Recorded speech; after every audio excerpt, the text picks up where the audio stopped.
Before we begin, I want to take a moment to honor the cultures behind the stories we are about to explore. The tales shared here come from many peoples, lands, and traditions. I do not change these stories to fit modern expectations or to align with today's social standards. Instead, I present them as they were told, sometimes beautiful, sometimes harsh, sometimes challenging. We are not here to judge the past, but to understand it, to listen, to learn, and to honor the ancestors who carried these stories forward. We also share stories from various religious traditions. These are presented in their historical and spiritual context, with respect for their beliefs that they represent.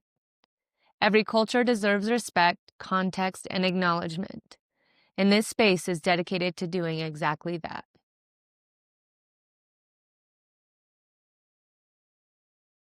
Story 1, The Lost Night, The Road That Refuses.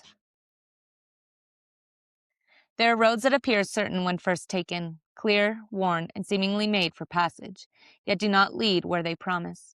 In the old tellings of wandering knights and travelers crossing the countryside, there are accounts of paths that shift without warning, turning the sure-footed into the lost, not through force, but through quiet refusal.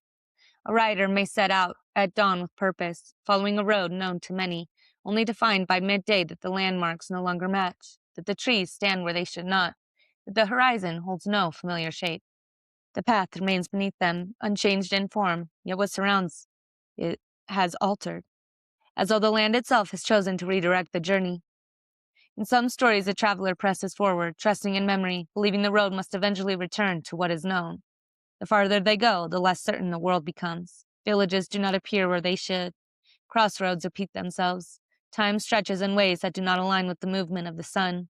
The road does not end, yet it does not deliver. There are those who turn back, attempting to retrace their steps, only to find that the way behind has shifted as well, closing what had once been open. It is not a trap in the sense of confinement, but a quiet insistence that the chosen direction is no longer the one that will carry them forward. Other tellings speak of a different response. A traveler, sensing the change, does not continue blindly, nor do they attempt to force their way through what resists them. They pause, they dismount, they listen, not for voices, but for the absence of alignment between where they intended to go and where the road is taking them. In that stillness, the path itself begins to reveal its nature. What seemed direct begins to curve. What appears open shows signs of having been rarely walked. The certainty of the original journey loosens, and in its place comes a quieter awareness that the road is not simply a line to be followed, but something that must be read. It is said that in such moments a new path may appear, not always visible at first glance, sometimes no more than a faint trail through grass or a break between trees. It does not call attention to itself, it offers no assurance of destination, yet those who choose it often find that the resistance they once felt begins to ease. The land no longer shifts against them. The movement forward, though uncertain, becomes possible again. The journey does not return to what was planned, it becomes something else entirely. There are stories of knights who, having taken such a path, arrived not at a place they set out for, but at something they had not known to seek. A clearing where they encountered a figure that altered their course, a village that required their presence, a moment that reshaped their understanding of why they had begun the journey at all. What was first experienced as loss of direction reveals itself in time as a redirection that could not have been chosen deliberately. Not all accept this. Some resist until exhaustion overtakes them, clinging to the belief that the original road must be restored. Yet even in these tellings, there comes a moment when the effort to force the path gives way to recognition. That the road is not something separate, but the one who walks it. That movement forward requires not only intention, but response. When the traveler finally reaches a place of rest, whether expected or not, the memory of the shifting road remains. It does not linger as confusion, but as understanding. The path taken was not the one planned, yet it carried them where they needed to go. The certainty of direction is replaced with something less rigid, more responsive, a knowing that the journey is shaped not only by the will of the traveler, but by the nature of the path itself. And so the roads remain stretching across the land and time, appearing steady yet never entirely fixed. Some will walk them without interruption, others will find them altered beneath their feet. But for those who have known a path that refused them, they act. The act of choosing a direction is never the same. They walk with the awareness that not all roads are meant to be followed as they first appear. and that sometimes the turning away is not a loss, but the beginning of where they were always meant to go. Story 2, The Spirit Road, The Path That Chooses. There are roads that do not belong entirely to the living, paths that appear as any other by daylight, yet take on a different nature when the air grows still and the boundary between worlds softens. In certain regions, especially near old burial grounds, mountain passes, or long forgotten routes between villages, there are tellings of spirit roads, ways that exist not only for those who walk in flesh, but for those who move unseen beside them. These roads are not marked by sign or stone, and those who travel them do not always know when they have stepped into one. A person may begin their journey as they always have, following a familiar path, only to notice gradually that something has shifted. The sound of their own footsteps seems quieter than it should be. The air feels heavier, as though holding something unspoken. Landmarks appear unchanged at first glance, yet carry a stillness that suggests they are no longer being seen in the same way. The road continues forward, but it no longer feels entirely guided by the one who walks it. Those who become aware of such a change are often faced with a quiet uncertainty. Some continue forward, trusting in the direction they first chose, believing the path will return to what is known. Yet the farther they go, the less the road responds to expectation. Turns appear where none were before. Distances stretch beyond their usual measure. The journey feels longer, not only in time, but in presence, as though something is unfolding alongside it. In certain tellings, travelers have encountered figures along these roads, people who do not quite meet the eye, who pass without acknowledgement, whose presence feels both near and unreachable. They are not approached, and they do not approach. They move along the same path, yet remain separate, as though walking within a different layer of the same place. Those who notice them often understand, without needing to be told, that they are not meant to follow or engage, only to continue. There are other accounts, spoken with more care, of travelers who sense the shift and choose not to press forward blindly. They slow their pace. They listen, not for sound, but for alignment. The road beneath them may feel steady, yet something within them begins to recognize that the direction is no longer theirs alone. In these moments, the path reveals its nature more clearly. What seemed like a continuation begins to feel like a crossing. The traveler understands, not through instruction, but through awareness, that they have entered a space where movement is not governed solely by intention. Some choose to step off the road entirely, turning into the brush or the open land, breaking the line that holds them. Others pause where they stand, waiting until the sense of displacement eases, until the air shifts and the weight of the place begins to lift. When they return to their path, it is not always where they expect it to be, yet the movement forward feels restored, as though the road has released them. In some tellings, the spirit road is not described as hostile, nor as benevolent. It does not lure or trap in the way other paths might. It exists, carries its own purpose, its own movement, intersecting with the world of the living at certain points and moments. To walk it unknowingly is not uncommon. To recognize it while within it is something else entirely. Those who do carry that recognition with them long after the journey ends. The memory does not remain as fear, but as a shift in understanding that not all paths belong to the one who walks them. That movement through the world is not always a matter of choosing direction, but of responding to what is already in motion. Over time, the experience settles into a quieter awareness. Roads that once seemed simple begin to feel more layered, more alive with possibility. A turn is no longer just a change in direction, but a point of consideration. A path is no longer only where it leads, but what it carries. Those who have known a road that did not answer to them do not walk as they once did. They move with a greater attentiveness, a recognition that the world is not fixed beneath their steps. The path remains, yet it is no longer assumed to be entirely their own. So the spirit roads continue, unseen yet present, crossing through places both known and forgotten.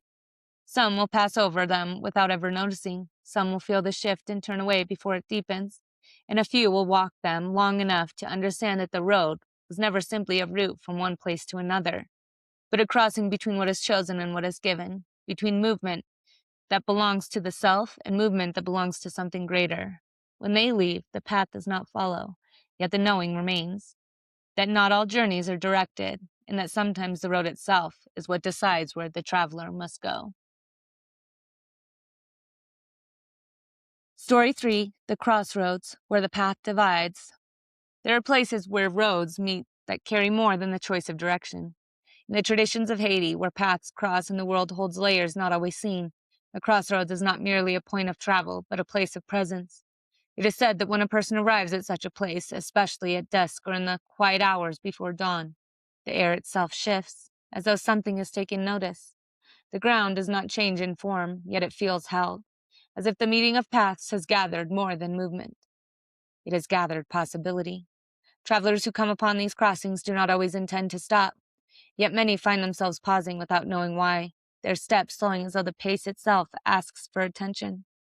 In these moments, the road behind and the roads ahead feel equally distant, as though time has loosened its hold, allowing something quieter to rise.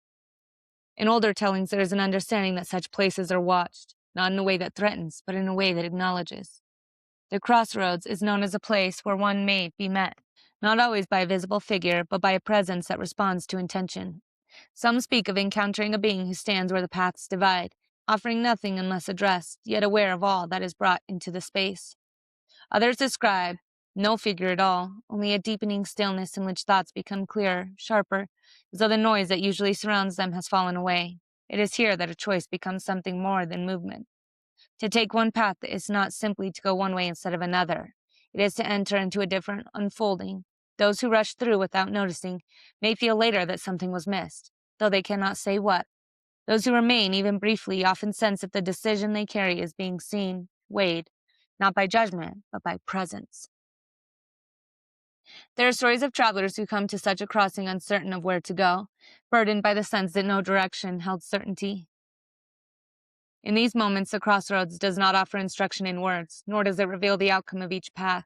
Instead, it alters the one who stands there. The stillness deepens, the urgency that once pressed forward begins to ease, replaced by a quieter awareness of what each direction holds. One path may feel heavier, another more open, though nothing visible marks the difference. The choice is not made through logic alone, but through a recognition that arises within the body itself. When the traveler finally moves, it is not with the same uncertainty they carried into the crossing, but with a steadiness that did not exist before. The path they take does not guarantee ease, nor does it remove challenge, yet it aligns in a way that allows movement to continue without resistance. When the moment passes, it passes without sign. The air returns to its ordinary weight, the roads remain as they were, stretching outward into distance. Yet those who have stood in that place do not leave unchanged. The act of choosing no longer feels as it once did. There is an awareness that every direction carries consequence, that each step enters into something already in motion. The crossroads does not follow them, yet its presence remains, not as memory alone, but as a way of understanding. Future choices are held differently, approached with the sense that the path is not only taken, but met. And so the crossings remain, scattered across land and time, appearing as simple intersections to those who pass without pause. Some will walk through them without ever noticing the shift. Some will hesitate and move on, uncertain of what they felt. And there are those who stop, who stand long enough to sense that the place itself is alive, with more than roads, that it holds a quiet weight of decision, the meeting point between what is chosen and what is allowed to unfold. When they leave, the paths carry them forward, yet something of the crossing remains with them, steady and unseen, guiding not by direction, but by the understanding that every road, once taken, becomes part of the journey that shapes them. Story 4, The Rainbow Serpent, The Path That Lives. There are paths that are not made by footsteps, nor worn into earth by repeated travel, but formed long before any person walked upon the land. In the traditions of Aboriginal peoples, there are stories of the rainbow serpent, a being whose movement shaped the land itself, carving rivers, raising ridges, and laying down the patterns through which life would continue. These paths are not separate from the land. They are the land, carrying within them the memory of the first movement. To walk them is not simply to travel from one place to another, but to move within something that already holds direction, something that existed before intention. Those who walk without awareness may see only ground beneath their feet, but those who have been taught to listen understand that the path is not passive. It is alive with what has shaped it, with the presence of what moved there long before, and continues in ways not always seen. The ground may appear still, yet it carries a quiet force, a sense that each step is placed within a larger pattern, one that does not shift to meet the traveler, but asks the traveler to align with it. In the old tellings, there are accounts of those who lost their way not because they strayed from a visible path, but because they moved without regard for a deeper one beneath it. A person may follow what appears to be a clear direction, guided by sight alone, yet feel a growing resistance, as though the land itself does not accept their passage. The way becomes uncertain, not through obstacles, but through a subtle misalignment. Steps that feel heavy, distances that seem longer than they should, a quiet sense that movement forward is not truly forward. This is not described as punishment, but as a sign that the traveler has stepped out of rhythm with what already exists. Others speak of a different experience, moving in a way that feels supported, where each step falls naturally into place, where the land seems to open rather than resist. In these moments, it is understood that the path is not being chosen, but recognized. The traveler is not creating direction, but entering into one that has already been there. There are stories of those who come upon such awareness suddenly, in moments when the ordinary sense of direction fell away. Standing in a place that seemed no different from one another, they felt the presence of a land, not as surface, but as something layered, something carrying movement beneath stillness. It is said that when the rainbow serpent is near, not in form, but in presence, the land holds a different kind of quiet, one that does not empty the space, but fills it. In that quiet, the traveler may begin to sense a direction that is not seen with the eyes, but felt through the body, through the way the ground receives each step. To follow this is not to be led in a visible sense, but to move in accordance with something that does not need to announce itself. The path reveals itself not as a line, but as a continuity, a flow that extends beyond the single journey. When the traveler continues in this way, the movement changes. What once required effort begins to feel natural, not easier in the sense of lacking challenge, but aligned in a way that allows progress without resistance. The destination may not be what was first intended, yet it carries a sense of rightness that does not need explanation. Those who have walked in this manner do not speak of the path as something they found, but as something they entered, something that allowed them passage because they moved in accordance with it. The knowledge does not remain as instruction, but as awareness, shaping how they walk even when the path is no longer consciously felt. And so the land remains, holding within it the lines of movement laid down long before, unseen yet present. Some will walk across it without ever sensing the deeper pattern, guided only by what they can see. Others will feel the shift, the quiet difference between moving against and moving with, and will begin to understand that direction is not always something chosen. For those who have known the living path, the act of walking is never the same. Each step carries a recognition that the ground beneath them is not empty, that it holds memory, movement, and presence, and that to move well within it is not to impose direction, but to listen, to follow what has always been there, waiting to be recognized.